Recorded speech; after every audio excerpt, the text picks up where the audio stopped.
Yan mga tol, isang mapagpalang hapon po sa ating lahat, no? So kakauwi ko lang mga tol, galing sa trabaho. So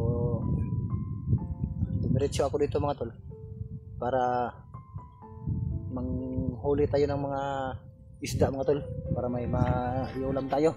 At bago yun, galing ako doon banda. Nanguha ako ng mga panggatong mga tol, para may magamit tayo kapag magluto tayo mga tol.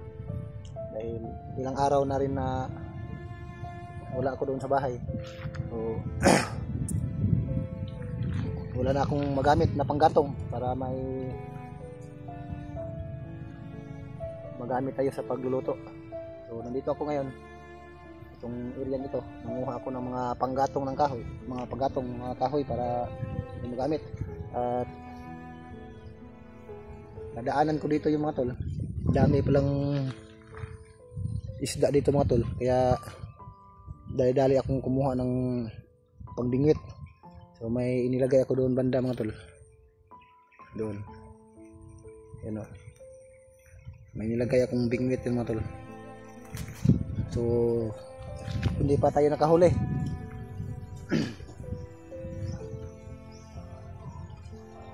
Maganda naman yung panahon ngayon mga tol, dahil wala namang ulan pero malakas yung hangin.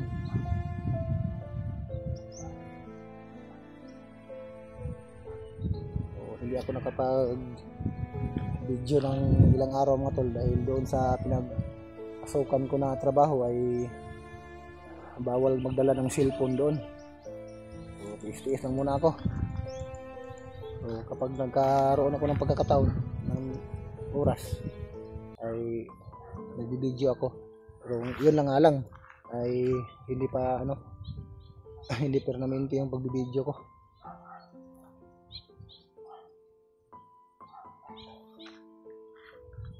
So kumusta kayo mga tol? Magandang hapon sa inyong lahat.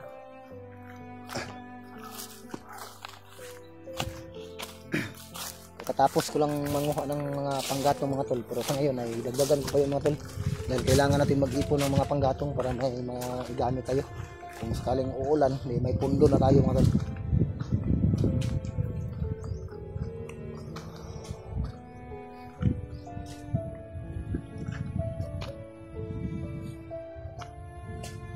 So sa ngayon wala pa tayong huli.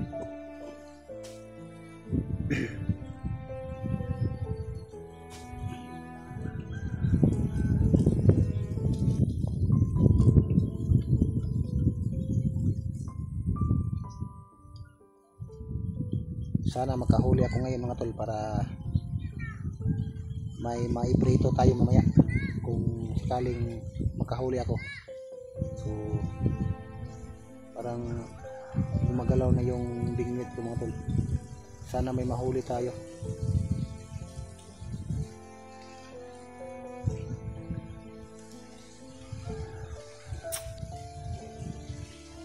Maraming isda dito mga tol. Malinis naman dito.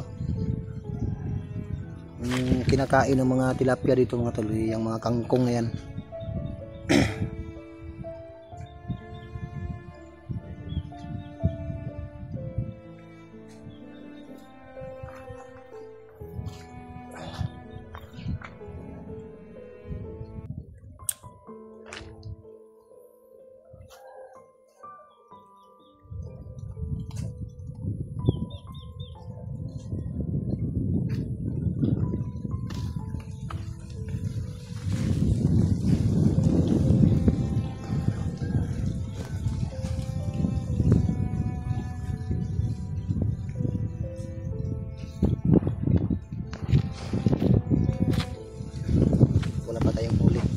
Dito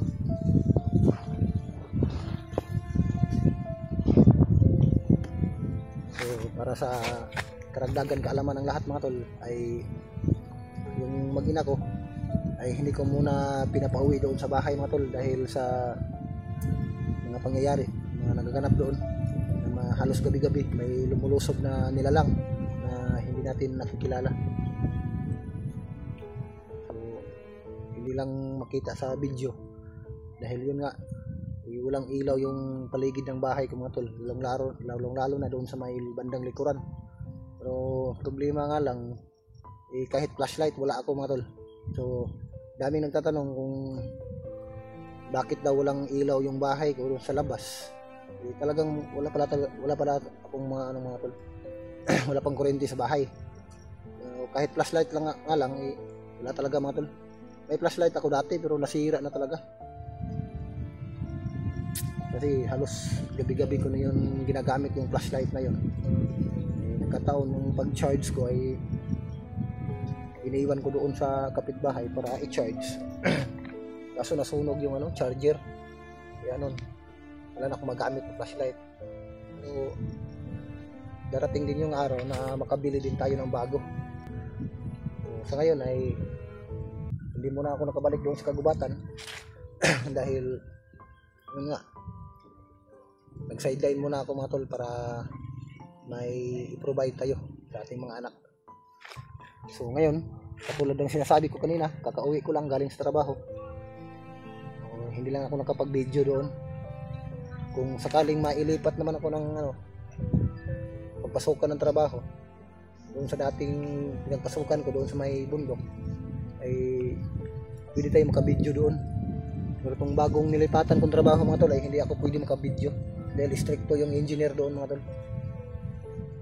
So, doon ako dati nagtrabaho, mga 3 taon na ako doon nagtatrabaho mga tol.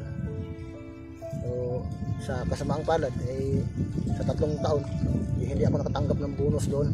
Pero hindi lang naman ako, kaming lahat mga trabahante doon ay walang bonus talaga mga tol. So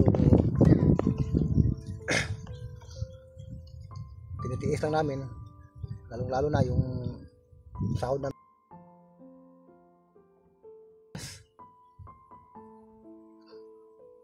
yun lang sana kung may may magandang trabaho ka dito, lalo na may natapos ka yun. Pero kung wala ka natapos dito, wala iba na siguro kung sirtihin ka. So mas mabilis kasing mapasukan dito mga tol. Yung construction worker lang talaga yung mabilis mapasukan dito. Pero yung sa agency ko dati mga tol, sa security, ay dati naman ako doon, hindi na ako nakabalik ng security dahil yun nga, yung license ko mga tol ay nag-expire na. Wala na akong pang renew kasi mahal din yung para sa lisensya ng security. Para makapag-renew ka kaagad ng iyong lisensya.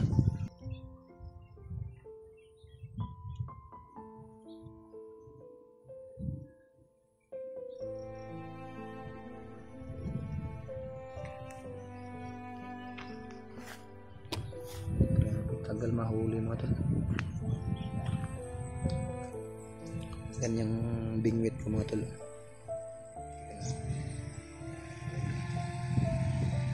Yung lumilitaw na mga tol.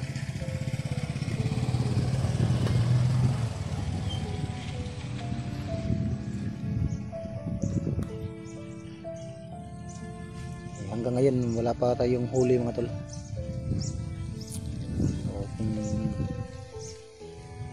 Ilipat kaya natin doon banda, subukan natin mga tol, ilipat natin mga tol. Kanina pa to dito, wala pa rin.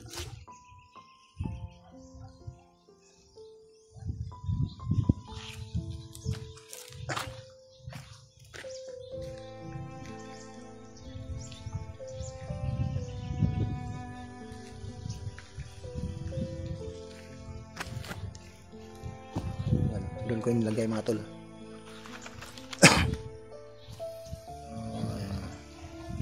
Yung pataw yung mga tol, yun.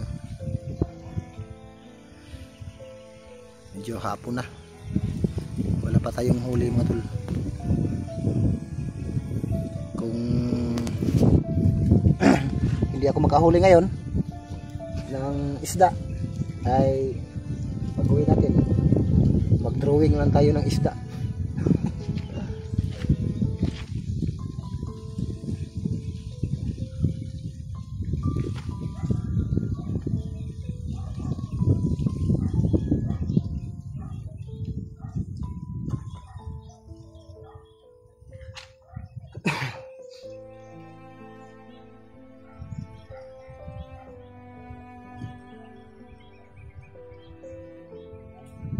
So ngayong gabi mga tol ay doon ako sa bahay matutulog dahil ilang araw at gabi na rin na hindi kami umuwi sa bahay. So pansamantala nilipat ko muna yung ina ko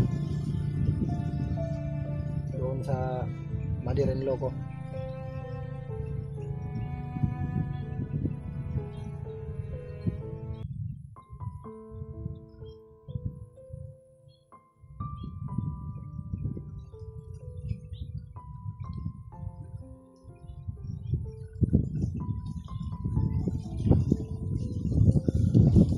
Pero kung sakaling hindi tayo makahuli ngayon mga isda mga tol, ay may mga kangkong naman dito mga tol. Pwede natin abubuhin yung mga kangkong, pwede natin igisa.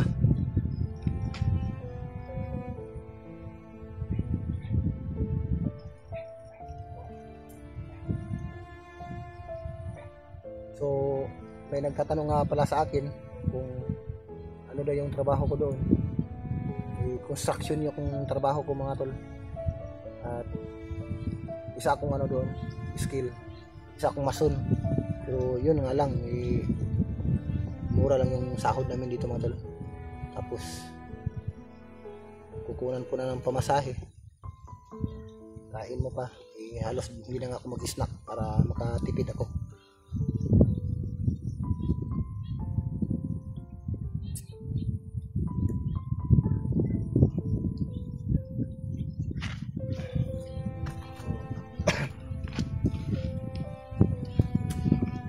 Hindi ako makapagsalita ng maayos mga tol kasi parang maiubo ako mga tol.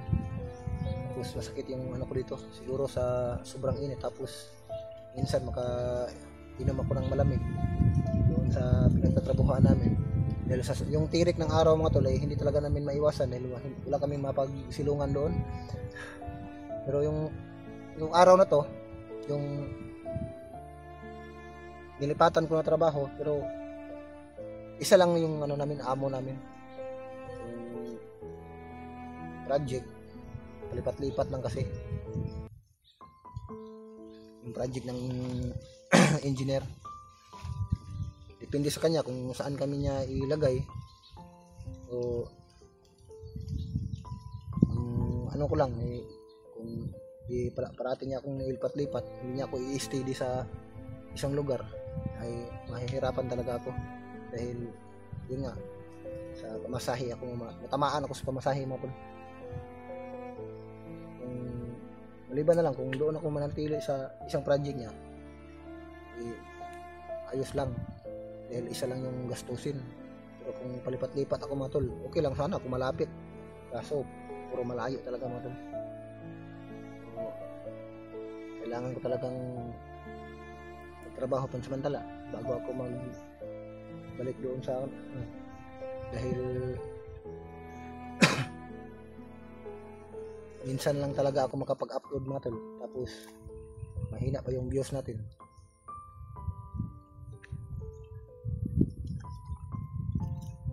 Sumama pa tong aso ko. Doon ka. Hindi ka naligo, doon ka. Nandito yung aso ko mga tol, yung alaga ko aso. Makulit kasi yun, gusto kasi yung magpalambing.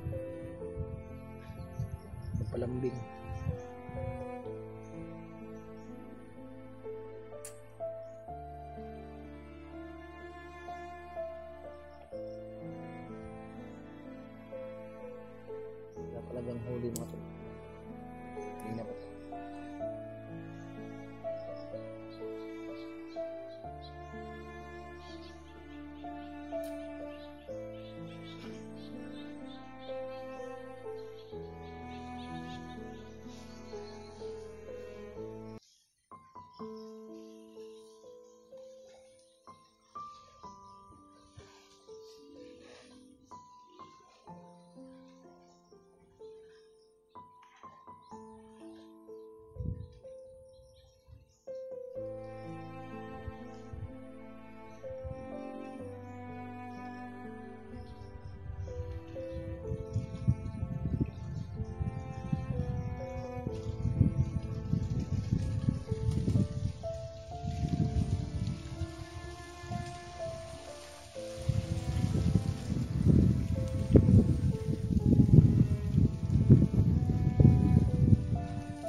Grabe, hindi pa rin tayo nakahuli.